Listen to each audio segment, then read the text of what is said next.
साथीहरू,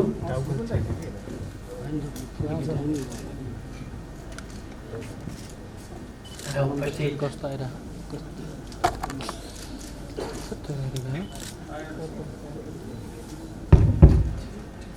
उपस्थित मलाई लाग्छ हाम्रो महाधिवेशन अर्थात् नेकपा एमालेको 10औं राष्ट्रिय महाधिवेशन तयारीको प्रसङ्गमा योगेश भट्टराईजीले कुराहरू राखिसक्नु छ। तयारी कुन कुन क्षेत्रमा कसरी तयारी अगाडि बढ्दैछ भन्ने कुरा मैले फेरि दोहोऱ्याइरहनु पर्यो। हामी 2 सत्रमा महाधिवेशन गर्छौँ। उद्घाटन सत्र जो खुला हुनेछ र व्यापक जनसहभागिताका साथ हुनेछ। अर्को बन्द सत्र जहाँ प्रतिनिधिहरू मात्रै हुनेछ।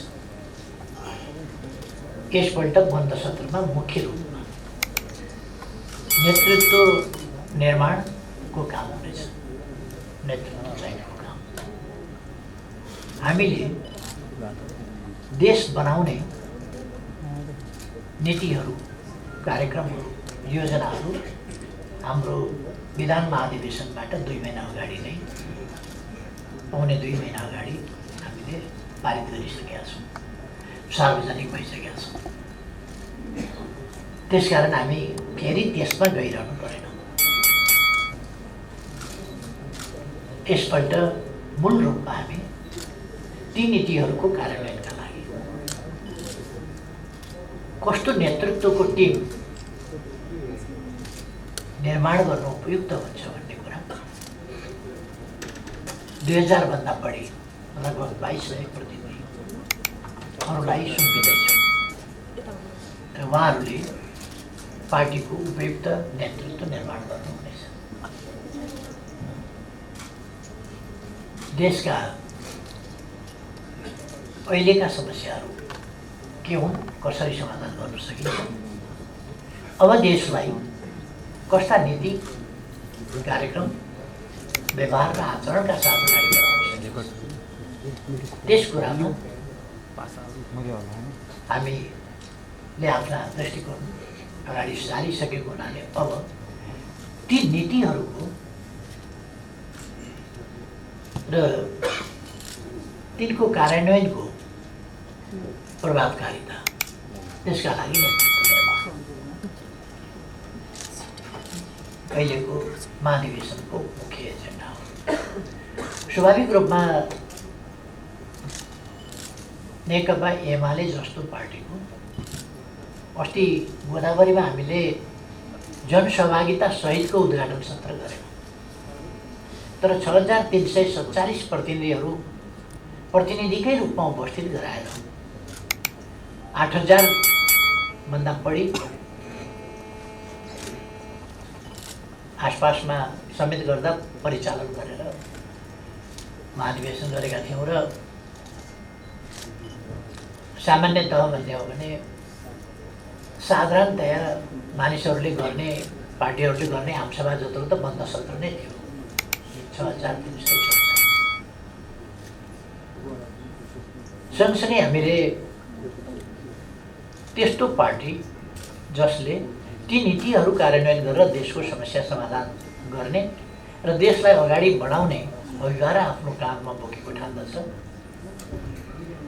त्यस्तो पार्टीको सञ्चालनका लागि पार्टी सञ्चालनका नियम, विधि, त्यसको वैधानिक व्यवस्था, पार्टीगत वैधानिक व्यवस्था कस्तो हुन्छ र त्यसको तादात्म्यता नेपालको संविधान, नेपालका कानुन र त्यस अधीनमा रहेर पार्टी सञ्चालनको विधिगत व्यवस्था, त्यो पनि विधान महाधिवेशनबाट सम्पन्न गरिसकेका छ। अब यस सम्बन्धमा योभन्दा बढी मैले केही भनिरहनु पर्ला जस्तो लाग्दैन। अहिले कोभिडको समय भएको हुनाले धेरै ठुलो बाहिरबाट आउने डेलिगेसन अथवा विदेशी डेलिगेसन, विदेशी प्रतिनिधि मण्डलहरू त्यति ठुलो सङ्ख्यामा हुँदैनन्, किनभने कोभिडको समय छ। त्यसकारण हामीले अप्सन दिएका छौँ त्यसअनुसार नै ठिकै सङ्ख्यामा आउनेछन्। नेपालका सवारी साधनहरूले बोक्न भ्याउने जति सक्ने जति जनसमुदाय त्यहाँ उपस्थित हुनेछ, त्योभन्दा बढी कसरी ल्याउँदैन। पैदल हिँडेर आउन सकिने ठाउँका मान्छे पैदल हिँडेर आउनेछन् र सबै भेहिकलका प्रयोग हुनेछन्। त्यसबाट केही सबै भन्नाले केही निजी भेहिकलहरू त नजाला, बाँकी सार्वजनिक ठुला सवारी साधनहरू, लामो दूरीमा चल्ने सवारी साधनहरू, बसहरूको मैले कुरा गरेको हुँ। तिनीहरूले बोक्न सक्ने, भ्याउन सक्ने सम्मको उपस्थिति कति छ नेपालका बसहरूको क्यापेसिटी, त्यो म त्यति आँकडा छैन मसँग, तर एकपल्टमा उनीहरू एक दिनमा कति बोक्न सक्छन् त्यो अनुसारको त्यहाँ उपस्थिति हुनेछ। हामीले न्यूनतम रूपमा पनि 5 लाखभन्दा बढी आवागमनको सुविधा छ नेपालमा भन्ने ठानेको छ। जनसहभागिताको कमी हुँदैन, त्यो जनसहभागितालाई वहन गर्ने वाहनहरूको चाहिँ कमी हुन सक्छ। त्यसकारण उपस्थिति हामीले 10 लाख गराउन र 15 लाख गराउन, 20 लाख गराउन सक्ने भए पनि सवारी साधनहरूको उपलब्धताको सीमाले त्यसको सीमालाई पक्कै सीमित गर्नेछ, निर्धारण गर्नेछ। बाँकी नेकपा एमालेको महाधिवेशनै जस्तो हुन्छ भन्ने कुरा अस्ति विधान महाधिवेशनबाट पनि स्पष्ट भएको छ। अब म अरू धेरै कुरा भन्नुभन्दा यो अन्तर्क्रिया हो। अहिले मैले राजनीतिक कुनै मन्तव्य राख्ने भन्दा सम्पादकीयहरूसँग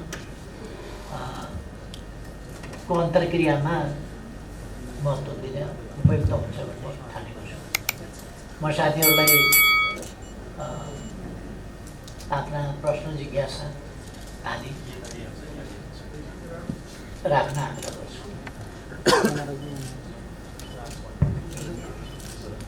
नमस्ते अध्यक्षज्यू, म बसन्त बस्नेत शिलापत्रबाट आएको।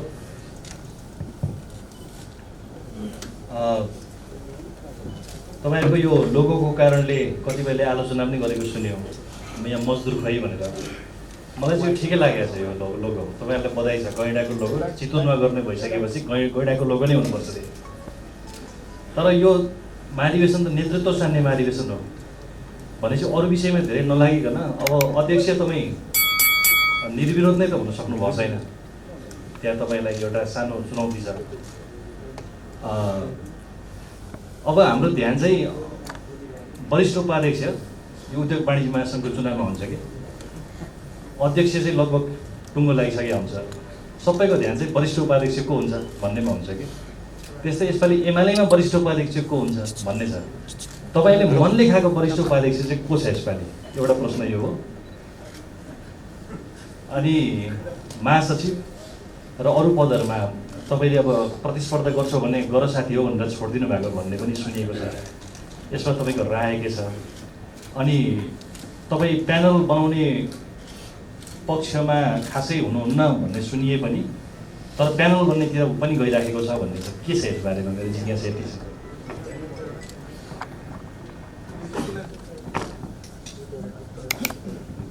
अरू कोही साथीहरू?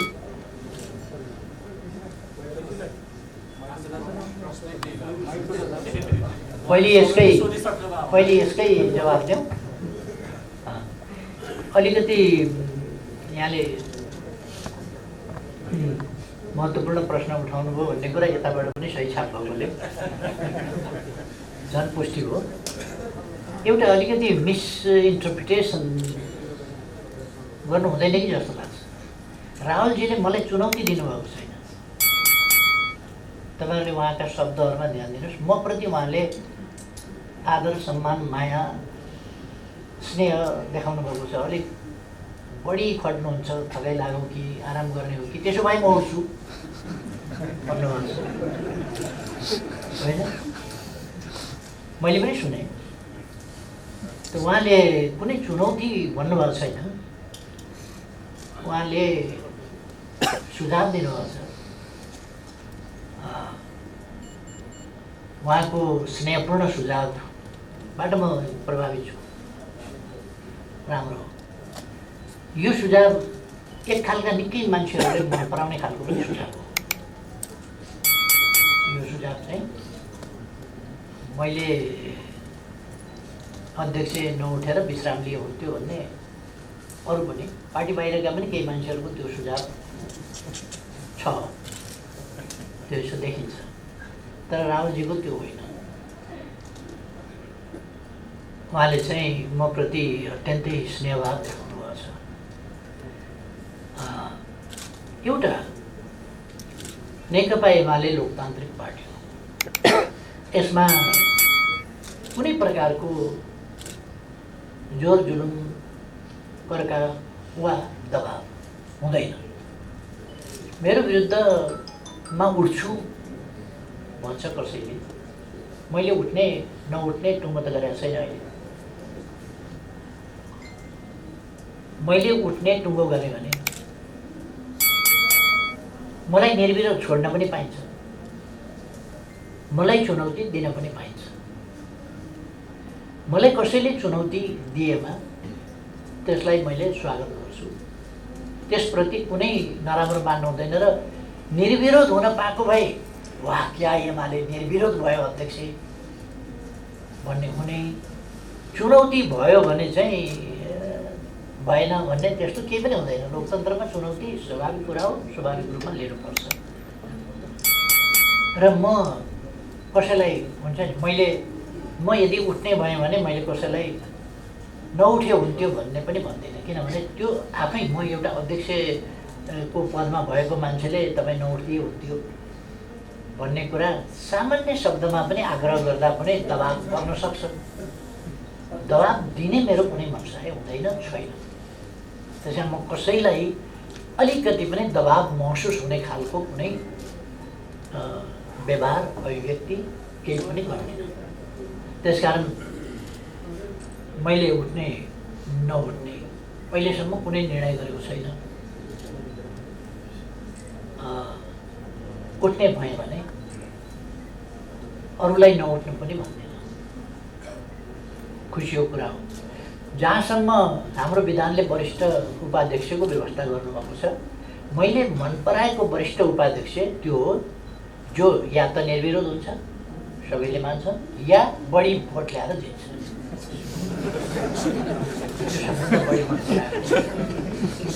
महासचिव पनि त्यस्तो, या त निर्विरोध हुन्छ या सबभन्दा बढी भोट ल्याउँछ। त्यो मैले सबभन्दा बढी मन पराउँछु। किन कार्यकर्ताको, प्रतिनिधिहरूको जुन इच्छा छ त्यो इच्छाभन्दा बाहिर गएर मलाई यो प्रतिनिधिहरूले छानेको यो पदाधिकारी मन परेन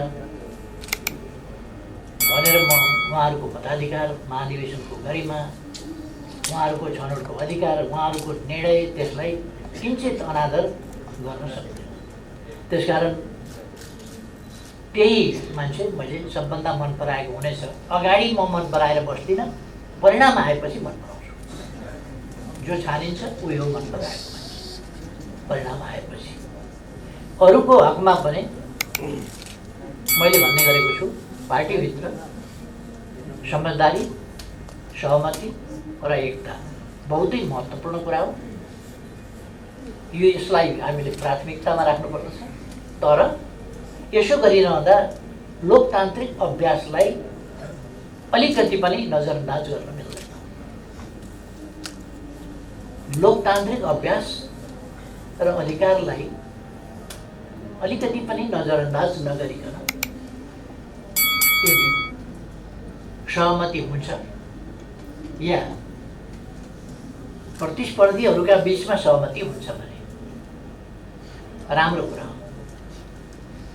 मैले अध्यक्षको हिसाबले पनि स्वागत गर्छु त्यस कुरालाई।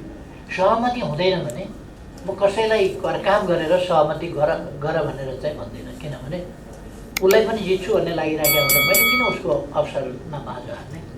अर्कोलाई पनि जित्छु भन्ने लाग्यो होला, मैले किन अप्सरमा भाँजो हालेँ, त्यस कारण म अप्सरमा भाँजो हाल्दिनँ।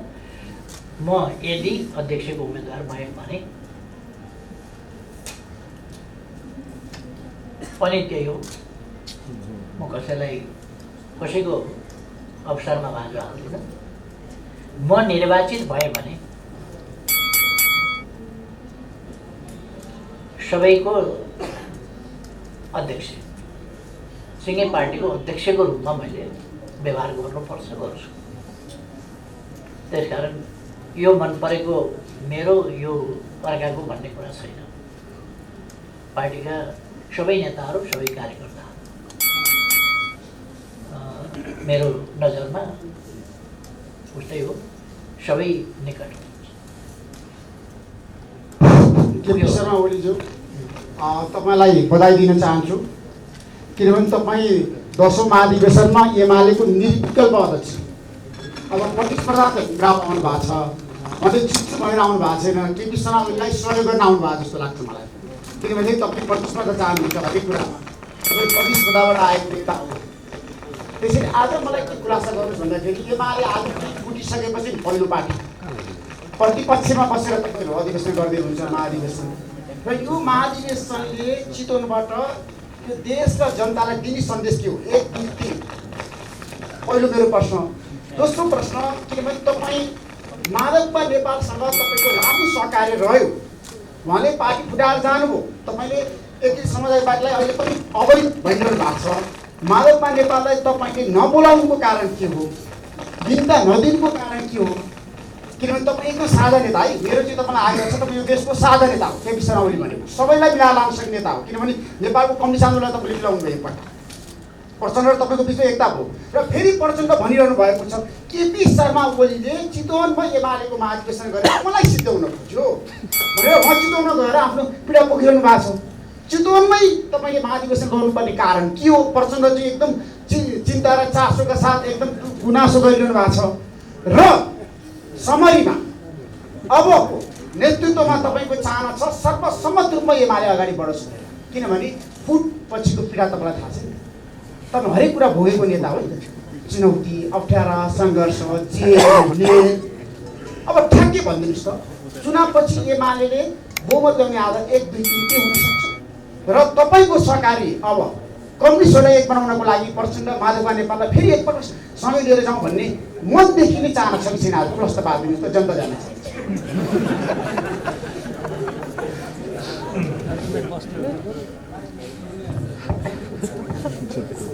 अरू साथीहरूको प्रश्न केही छ कि यसैको जवाब दिनु? अच्छा, नमस्कार, म ईश्वर अर्याल, शुक्र न्युजबाट। यो महाधिवेशनको सबै एस्पेक्टहरूमा धेरै छलफल भयो, व्यापक छलफल भइरहेको छ। तपाईँले यो प्रयोग गर्ने भनेको इभिएम, इलेक्ट्रोनिक भोटिङ मसिन, यसको टेक्निकल एस्पेक्ट के हो?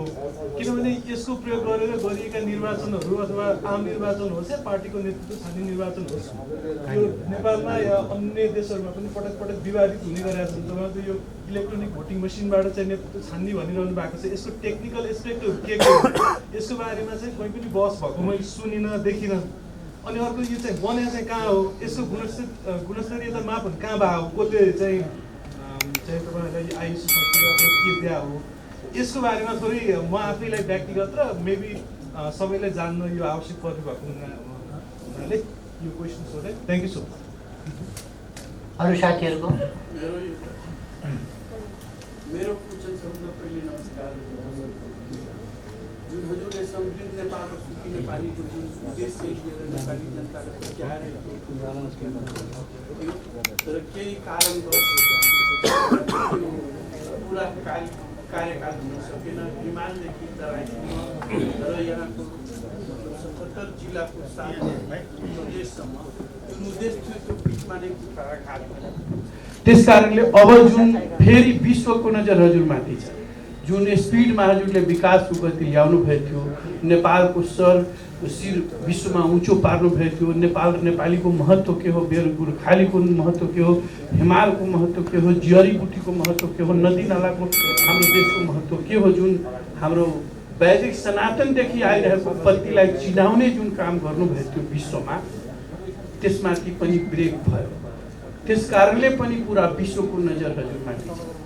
आउने दिनमा हाम्रो अध्यक्षजीले केही सोधिसक्नुभयो। हाम्रो भनाइ छ कि हाम्रो जुन संस्कृति र परम्परा छ त्यसलाई पनि हजुरको जुन अधिवेशनबाट कस्तो किसिमको फेरि नेपाली आउँदो जेनेरेसनलाई एउटा नयाँ मार्गदर्शन हुन्छ। ऋषि धमलाजीले जनता जान्न चाहन्छन्, यसको जवाब दिनुहोस् 1 2 3। अर्कोको जवाब दिनुहोस् 1 2 3 भन्नु। 1 2 3 मा मात्रै किन म 5 वटा जवाब दिन चाहन्छु, 7 वटा मुद्दामा जवाब दिन चाहन्छु। जनता जान्न चाहन्छन् यो 3 वटै चाहिँ किन? धमलाजी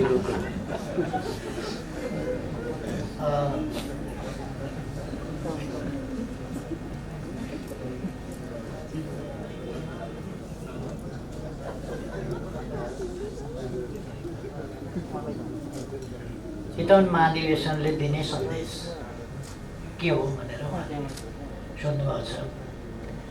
एउटा, नेकपा एमाले फुट्यो, कमजोर भयो आदि इत्यादि कुरा छन्।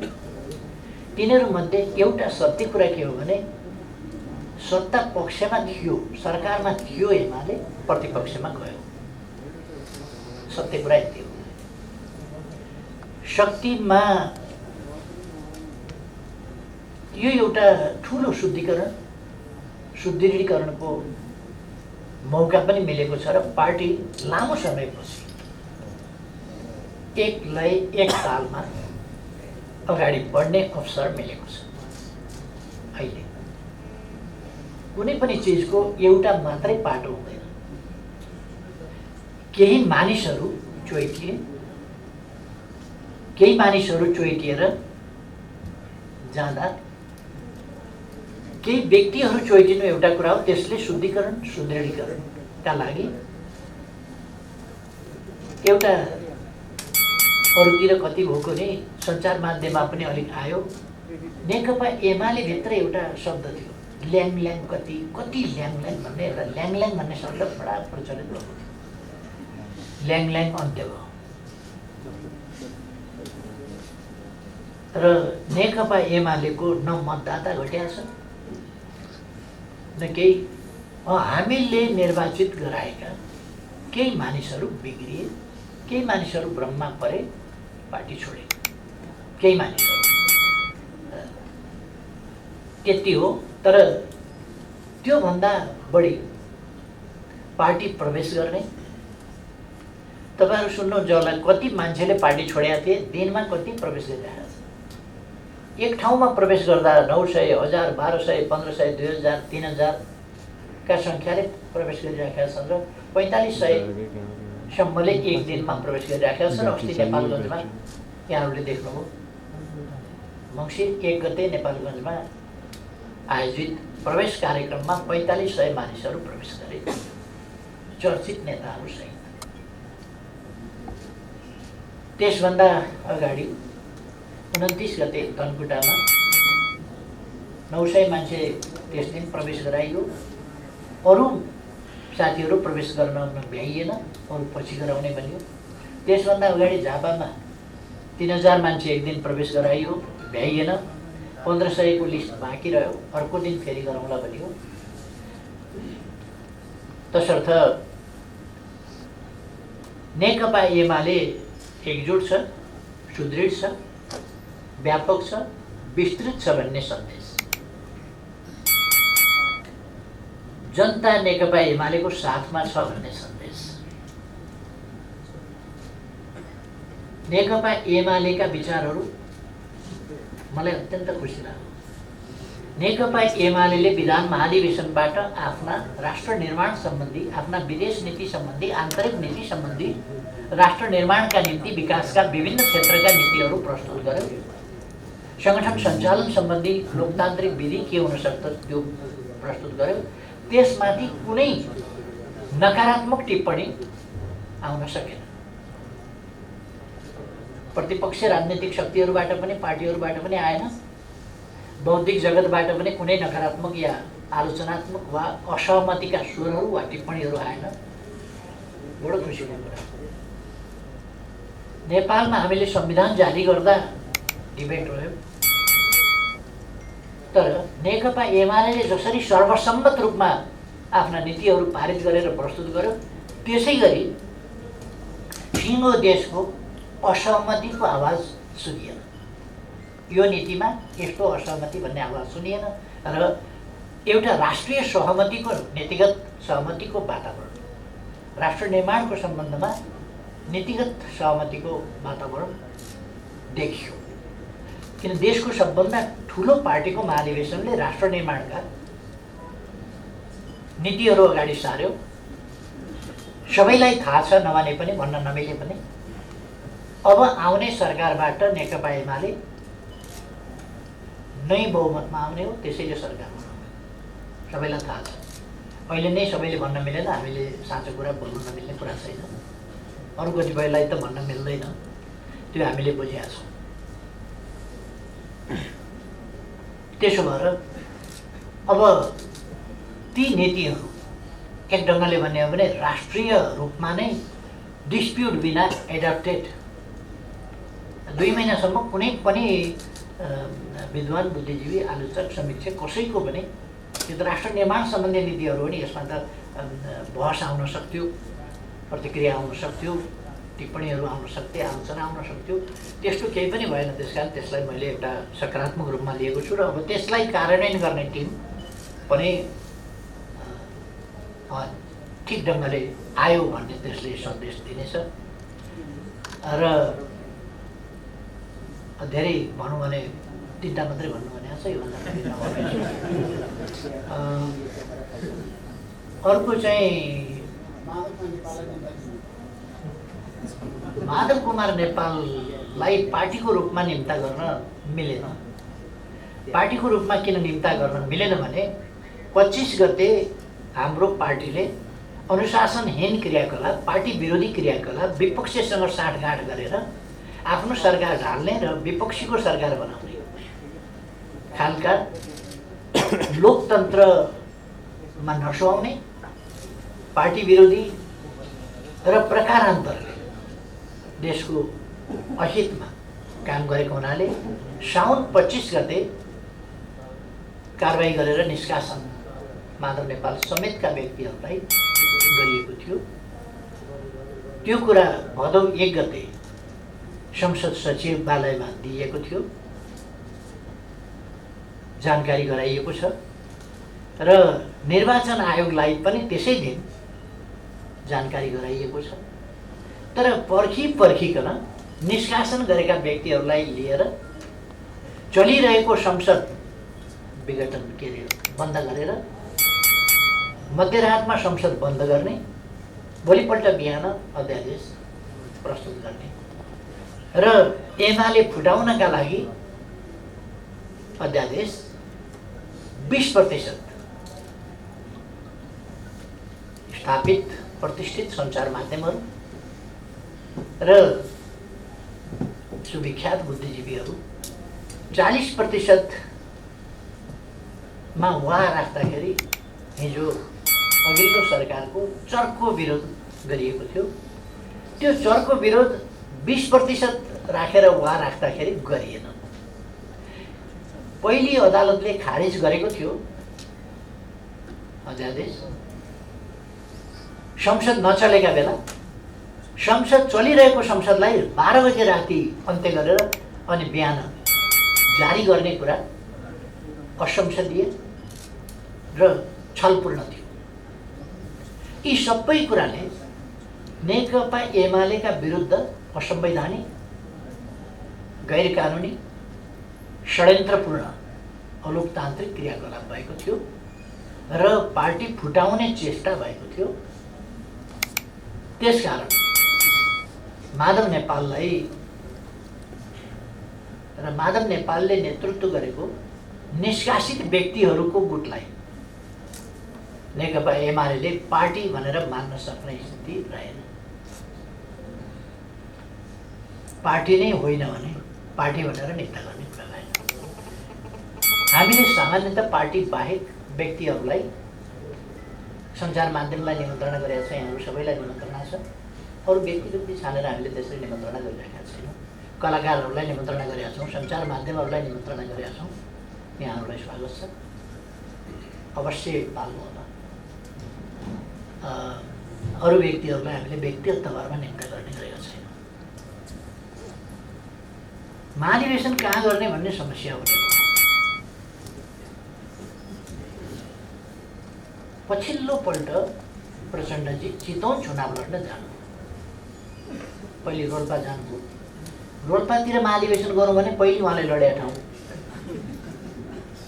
सिरातिर गरौँ भने अलिक पछि लडेका ठाउँ, काठमाडौँमा गर्दा उहाँ काठमाडौँ पनि चुनाव लडेका ठाउँ।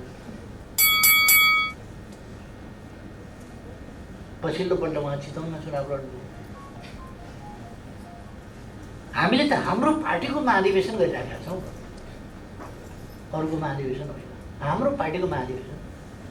म उहाँलाई आह्वान गर्न चाहन्छु, झापा आएर गर्नुहोस् न महाधिवेशन। छ नि, जिल्ला खाली नै छ त, 77मा त हामीले सिध्याएको छैन।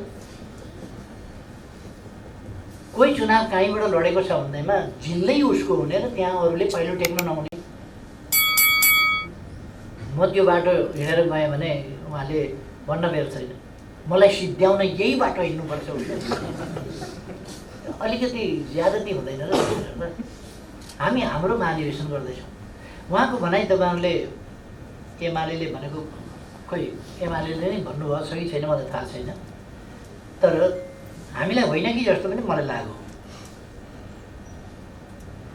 किनभने नेकपा माले सिपी मैनालीजीको नेतृत्वको पार्टीले चितवनमै महाधिवेशन गरेर हिँडेकै भोलिपल्ट उहाँले केही मान्छेहरू मलाई सिद्ध्याउन यहीँ आएर महाधिवेशन गर्नुपर्छ भनेर रिसाएको देख्दाखेरि सिपीजीलाई भने हो कि हामी किन बेकार अरूलाई भनेका ठाउँमा हामी किन हामीलाई तोकेर भनेको छैन होला कि जस्तो लाग्छ है मलाई। सिपीजीलाई भने हो कि हामीलाई नै भन्न खोज्नु भएको हो भने त उहाँसँग हाम्रो कुनै लिनु दिनुको कुरै होइन। उहाँ आफ्नो पार्टी चलाउनुहुन्छ। उहाँको निर्वाचन क्षेत्रमा गएर मैले गरेँ भन्ने लाग्छ भने मेरो निर्वाचन क्षेत्रमा आएर गर्नुहोस् न। उहाँ पनि दममा। 3 नम्बर प्रश्न उहाँको छ, कम्युनिस्टहरूलाई एकता बनाउन चाहनुहुन्छ भने कम्युनिस्टहरू एकताबद्ध छन्, बाँकी रहेकालाई एकताबद्ध बनाउँछौँ। जो कम्युनिस्टका नाममा कम्युनिस्टको वर्ग ओढेका,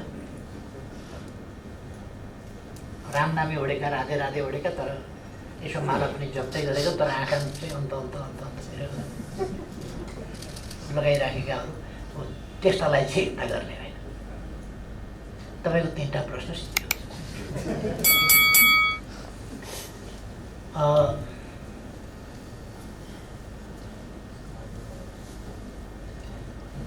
हामीले राष्ट्रिय निर्वाचनमा पनि उपनिर्वाचनमा इलेक्ट्रोनिक भोटिङको प्रयोग गरिसकेका हौँ। कैलालीमा प्रयोग गरेर होइन, उपचुनावमा कैलालीमा पनि भएको छ र बिना अब्जेक्सन त्यहाँ राम्रो त्यसको परिणाम देखिएको छ। म यस सम्बन्धी पिके होइन। मैले पनि भोट कसरी गर्ने भन्ने सम्बन्धमा हेरेँ र त्यो भोटिङ मेसिनका चालक सञ्चालकहरूले त्यसको ब्रिफिङ गर्नुभयो र भोट कसरी खसाउने भन्ने कुरामा पार्टीको तर्फबाट त्यसको हेरविचार गर्ने, त्यसको प्रयोग गरी हेर्ने, त्यसलाई छोएर भोट हाली हेर्ने, भोट बदर गरी हेर्ने, एउटा गलत ठाउँमा परेछ भने बदर गरी हेर्ने, फेरि सच्याएर अर्को ठाउँमा हेर्ने आदि कुराहरूको अभ्यास भीम रावलजीले गर्नुभयो र उहाँले गरेपछि मैले हेरेँ र मलाई भोट खसाउन पनि जाने जस्तो लाग्यो। उहाँले राम्रै अभ्यास गर्नुभयो र उहाँ सन्तुष्ट भएको देखेपछि म पनि सन्तुष्ट भएँ। हाम्रो तर्फबाट उहाँले राम्ररी त्यसको निरीक्षण गर्नुभयो र अब मैले छोएको चाहिँ छैन। उहाँले चाहिँ वर्ष हाल्नु त्यसमा गएर त्यो प्रयोगात्मक कामहरू उहाँले गर्नुभयो र कहाँ बने हो त मलाई त्यसको एसेम्बल गरे हो कि ओरिजिनल यहाँ बने हो कि बाहिरबाट ल्याएको हो कि त्यो चाहिँ मैले त्यसै जानकारी राख्दिनँ।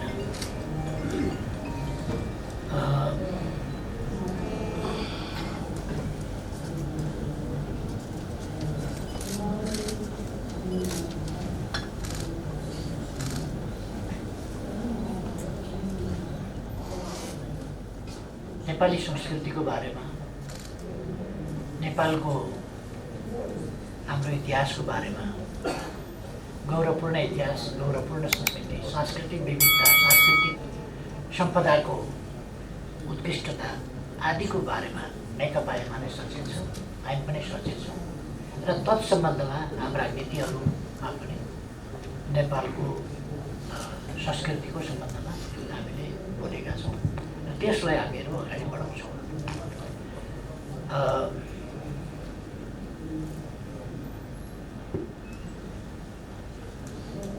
मैले एउटा राख्नुभयो जिज्ञासामा पदाधिकारीमा चाहिँ सहमति खोज्नुहुन्छ कि केन्द्रीय समिति समेतमा सहमति खोज्नुहुन्छ भन्ने कुरामा साथीहरू बिना कर्का सहमतिमा जानुहुन्छ भने सबै ठाउँमा सहमति गरे हुन्छ। तर लोकतान्त्रिक अभ्यासलाई मेरो कारणले कुनै प्रकारको दबाब गर्ने कुरा मैले आग्रह मात्रै गर्दा पनि दबाब पर्न सक्छ, त्यस कारण म आग्रह पनि नगरी बस्छु भने म दबाब जन्ने, दबाब पुग्ने खालका मनोवैज्ञानिक पनि कुनै कुरा गर्दैन। मेरो इच्छा यदि कसैले सोध्छ भने मिलेर जानु सक्दैन। त्यस कारण सहमतिका साथ साथीहरू जानुभयो ठिक छ, अध्यक्षमा लड्नुहुन्छ, लड्नुहुन्न, सहमति हुन्छ, सबभन्दा राम्रो। वर्ष कर लगाएर उठिदिनुहोस् न भन्नु परोस्, म पनि उठ्छु तछाड बछाड भन्दा कर लगाएर उठिदिनुहोस् भन्नु परोस्। वरिष्ठ उपाध्यक्षदेखि उपाध्यक्षहरू, महासचिव, उपमहासचिव, सचिवहरू सबै ठाउँमा चाहिँ तपाईँ बस्दिनुहोस् भन्नु परोस् न उहाँको कामको मूल्याङ्कन हेरेर। त्यो विधि एकदम राम्रो हो, त्यसमा सहमति हुनु राम्रो हो। भएन भने चुनाव हुनु राम्रो, कहीँ पनि पदाधिकारीमा पनि त्यही कुरा हो, केन्द्रीय कमिटीमा पनि त्यही कुरा हो। त्यस कारण मैले त्यो घुमाइ फिराइ कुनै पनि हिसाबले सहमतिका लागि दबाबको नीति लिन्न। लोकतन्त्र भनेर सहमति बन्न नदिने खालको, उक्साउने खालको कुरा पनि म गर्दिनँ। त्यस कारण मेरो यसमा सन्तुलित नीति रहेको छ। साथीहरूले आफ्नो अधिकारको उपभोग उच्च स्तरमा गर्नु।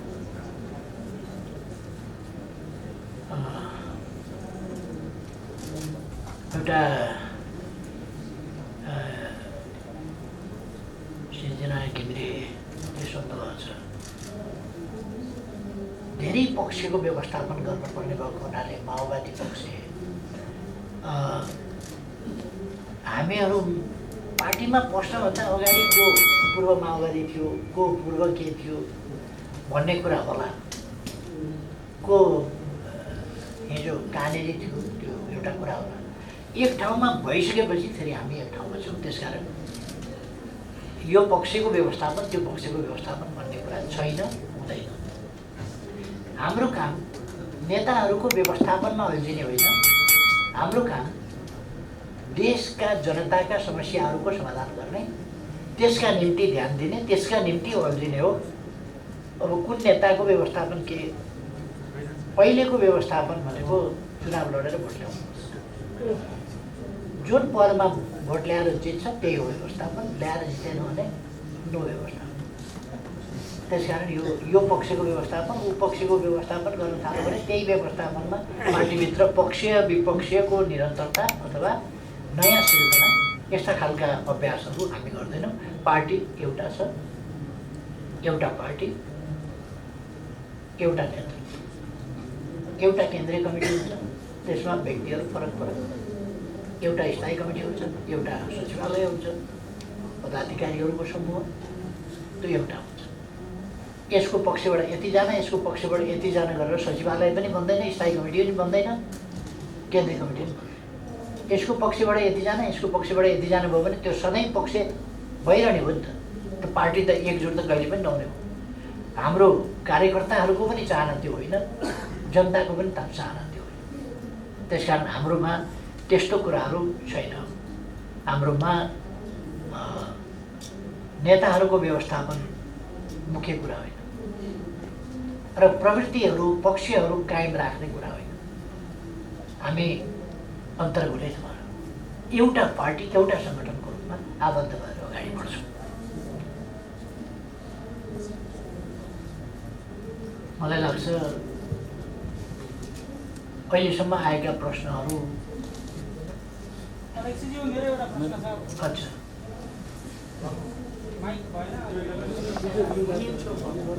मजाले सुनिएको छ सुनिन्छ साथीहरूले सोध्नुभएको छ मैले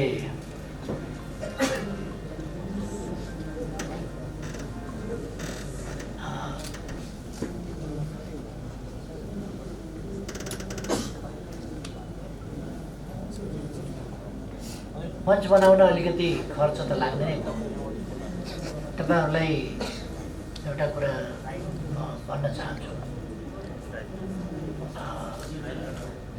अब ठुलो परिवार भएपछि खाना खर्च नै ठुलो हुन्छ।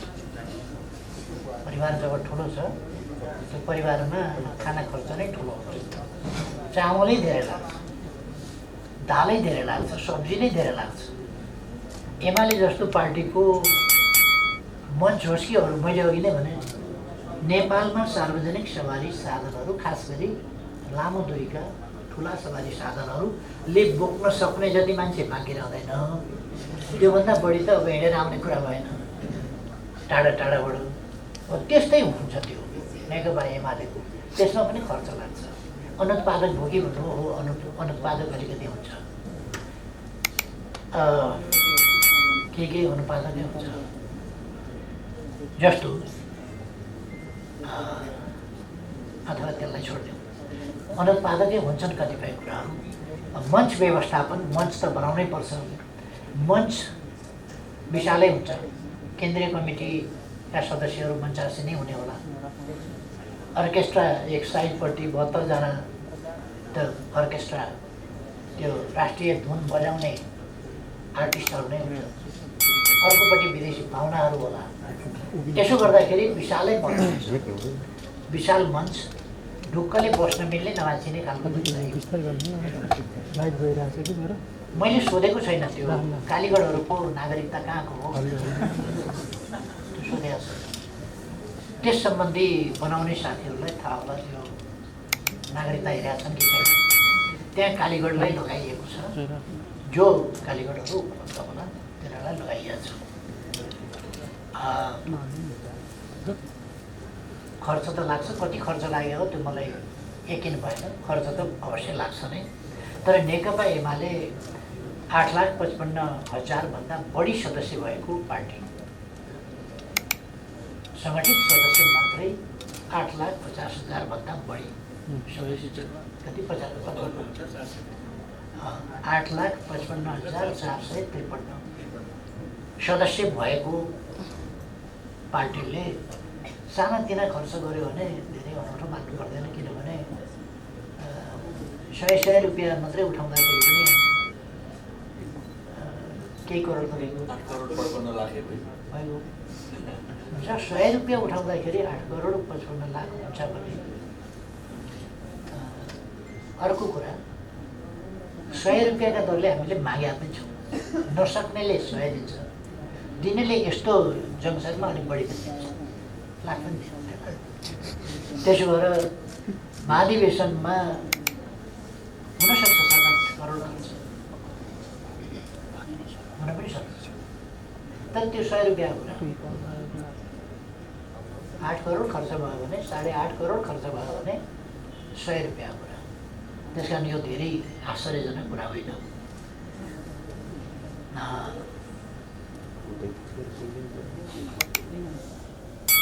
उम्मेदवारी दिनु, प्रतिस्पर्धा गर्नु र गुट जन्मिनु बेग्लै कुरा।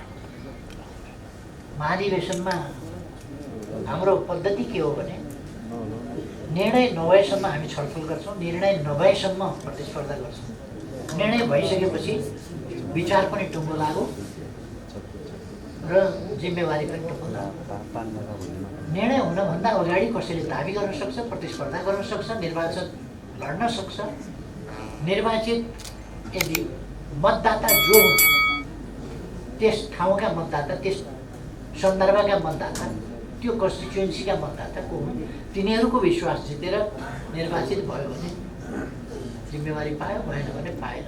पाएन भने पनि सिद्धियो, पायो भने पनि सिद्धियो। त्यसपछि आफ्ना आफ्ना ठाउँका जिम्मेवारी र कामहरू वहन गर्छन्। त्यसले गुट जन्मिँदैन। नत्र भने त लोकतान्त्रिक अभ्यास गर्नै भएन। लोकतान्त्रिक अभ्यासै सधैँ गुट मात्रै जन्माइरहनेको। त्यसकारण गुट त्यसरी जन्मिन्छ भन्ने कुरा होइन। अब जोसुकै भने अध्यक्ष, उपाध्यक्ष, महासचिव, सचिव, उपमहासचिव, जेसुकै अथवा केन्द्रीय सदस्यमा कतै पनि दिँदाखेरि एउटा म साथीहरूलाई भनौँ, नेकपा एमालेसँग एउटा स्थायी निर्वाचन आयोग छ, केन्द्रीय निर्वाचन आयोग। त्यस निर्वाचन आयोगले पार्टीका देशभरिका निर्वाचनहरू सञ्चालन गर्छ हरेक तहमा। उसले निर्वाचन अधिकृत, मतदान अधिकृत आदि तोक्छ। अब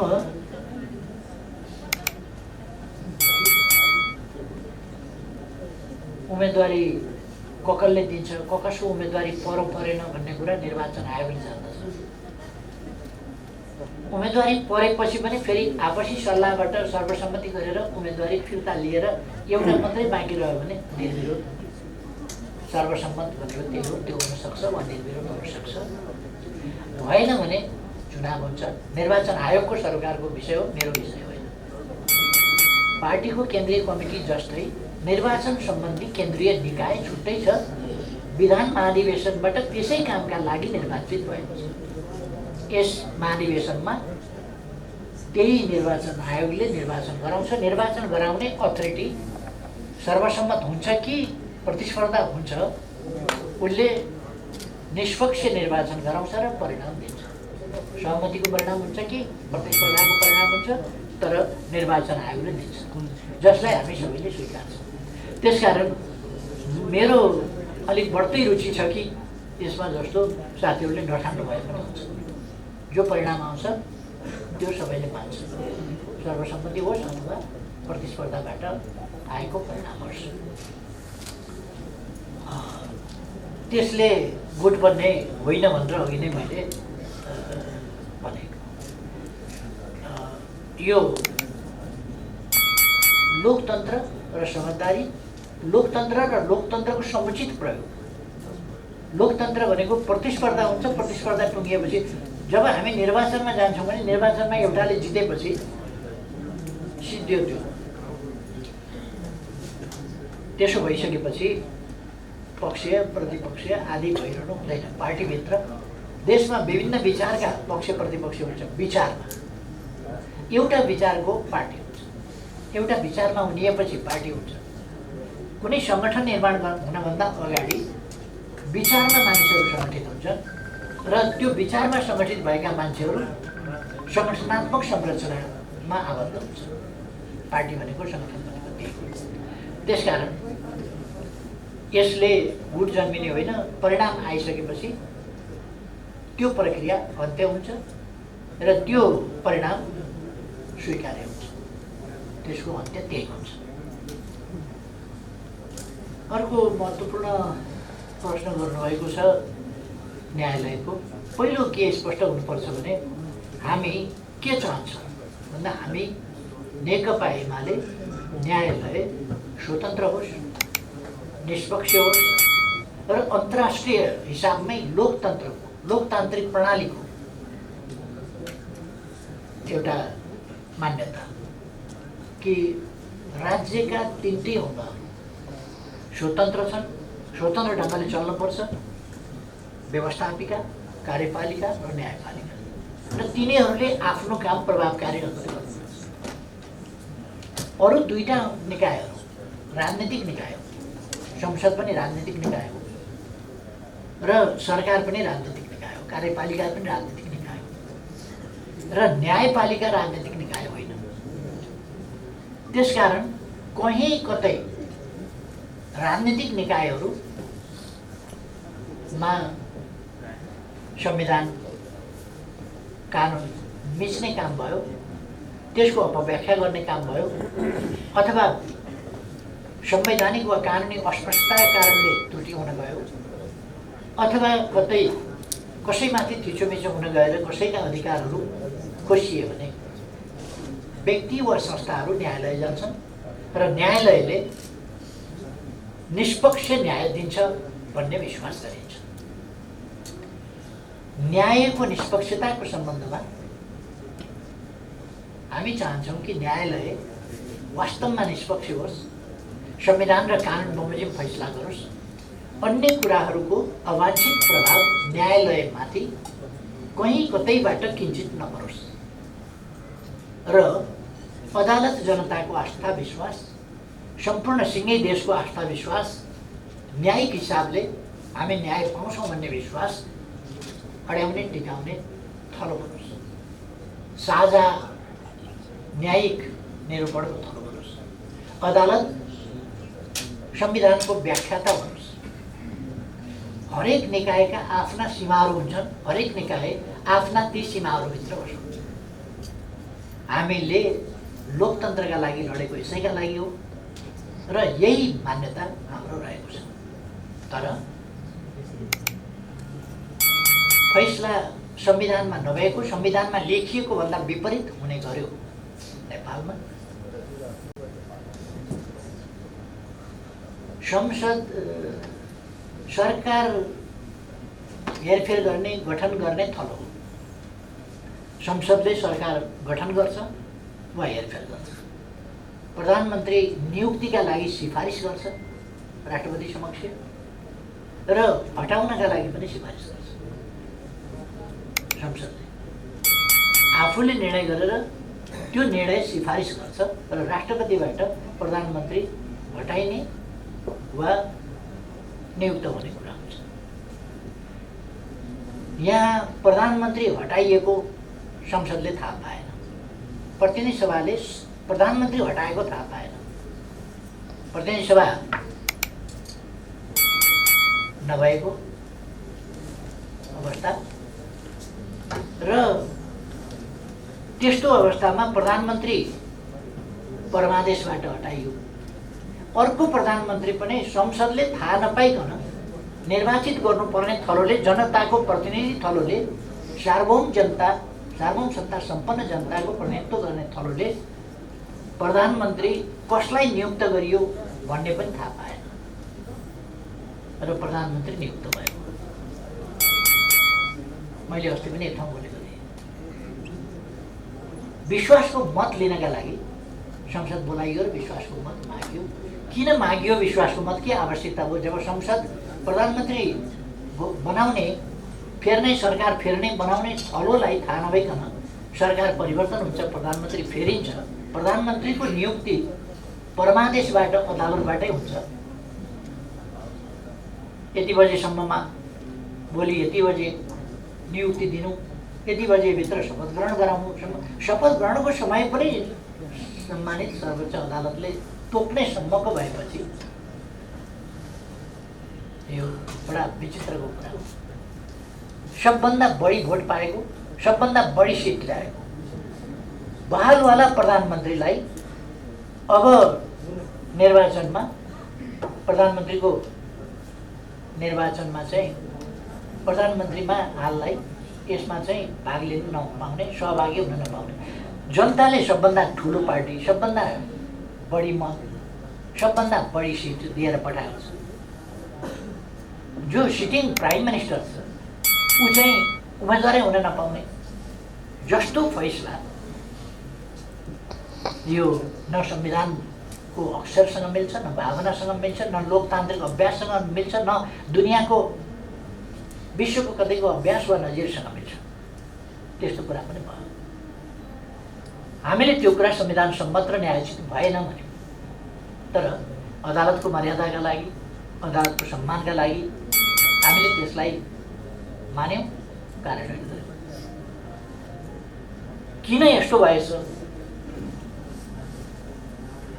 वरिष्ठ अधिवक्ताजीहरू भन्न थाल्नुभयो, बारले भन्न थाल्यो, सर्वोच्च अदालतका श्रीमान न्यायाधीशजीहरू भन्न थाल्यो। सर्वोच्च अदालतको प्राङ्गणमा वरिष्ठ अधिवक्ताजीहरूका भाषण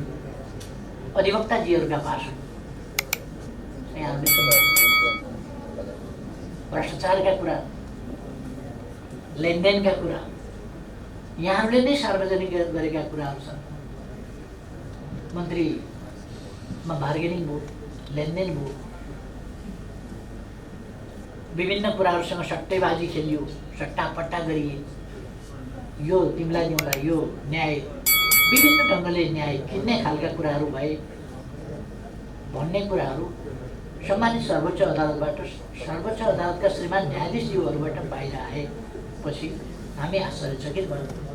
हामीले भोग्नु परेको अन्याय त यस्ता भित्री कारणहरूको कारणले पो रहेछ। हामी पनि आश्चर्यचकित भयौँ।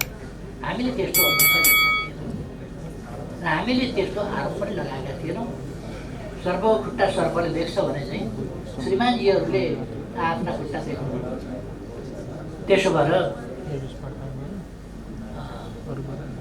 अहिले सर्वोच्च अदालतको प्राङ्गणमा जे भइरहेको छ, सर्वोच्च अदालतभित्र जे भइरहेको छ, यो बहुत दुःखद छ र यो टाउको दुखेको औषधि नाइटामालाई जस्तो गरेर यसको उपचार हुनेवाला छैन। अमुक व्यक्ति फलानु हटिदिएपछि यो सिलसिला उहाँहरूले त म त सबैले राजीनामा गर्नुपर्ने खालको स्थिति देख्छु। उहाँहरूप्रति यत्रो प्रश्न उठिसकेपछि, यत्रो सेटिङमा सहमत भएर फैसलाहरू गरेको देखिसकेपछि उहाँहरूले त राजीनामा गर्नुपर्ने जस्तो लाग्छ। भने फलानाले राजीनामा गर्दा हुन्छ भन्ने जस्तो कुराले यसको न्यायिक क्षेत्रको प्रदूषण यति एउटा कुराले हट्ला, मलाई त्यस्तो लाग्छ। लागेको क्यान्सर छ, कुखुराको अन्डा मनसाउने, कुखुराको अन्डा मनसाएर क्यान्सर निको हुन्छ।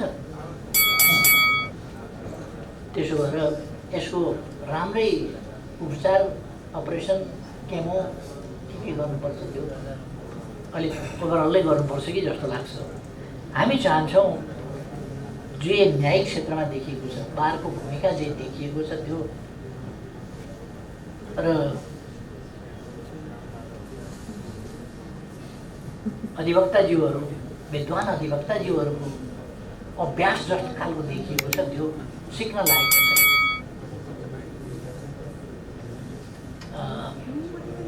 न्यायालय मर्यादित होस् भन्ने हामी चाहन्छौँ। निष्पक्ष छ न्यायालय भन्ने सबैले विश्वास गर्नुहोस्। न्यायालयको मर्यादा माथि उठोस्।